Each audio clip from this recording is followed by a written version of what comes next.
Flat ஃபுட்டோட யாராவது சின்ன பசங்க வந்தாங்கன்னா, 1 வயசு 2 வயசுலயே நாங்க ட்ரீட்மெண்ட் ஆரம்பிச்சுருவோம். அப்பவே வந்து அவங்களுக்கு அந்த ஃப்ளாட் ஃபுட்க்கு ஆர்ச்ட் ஃபுட்வேர்ன்னு இருக்கு. ம்ஹ்ம். அத தான் பயன்படுத்தணும்னு சொல்லுவோம். அவங்க எப்ப நடந்தாலும் பாதத்த தரையில வச்சாலே அந்த செருப்போட தான் கால்ல கீழ வைக்கணும். அத வச்சு தான் நடக்கணும்னு சொல்லுவோம். அத வச்சு அவங்க யூஸ் பண்ணாங்கன்னாலே ஓரளவுக்கு அந்த வளர வளர ஆர்ச் வரதுக்கான வாய்ப்புகள் இருக்கு. ம், ம். ஆரம்ப காலத்துல பார்க்காம விட்டுட்டாங்கன்னா, ரொம்ப மோசமா ஒரு போச்சுன்னா, அதுக்கு ஆப்ரேஷன் ம், அறுவை சிகிச்சை கூட பண்ணி அத சரி பண்ணலாம். ம். பட் அது கொஞ்சம் ரொம்ப டீடியஸ் ப்ராசஸ். பட் ஆரம்பத்திலேயே நம்ம பார்த்து இதெல்லாம் சரி பண்ணிட்டோம்னா, பின்னாடி பிரச்சனை இருக்காது.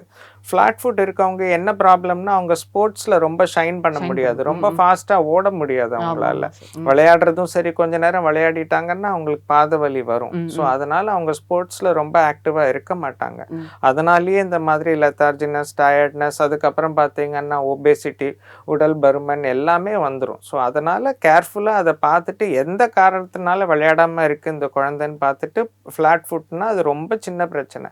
ஆரம்ப காலத்திலேயே அத ட்ரீட் பண்ணிட்டோம்னா, பின்னாடி எந்த ப்ராப்ளம் இருக்காது.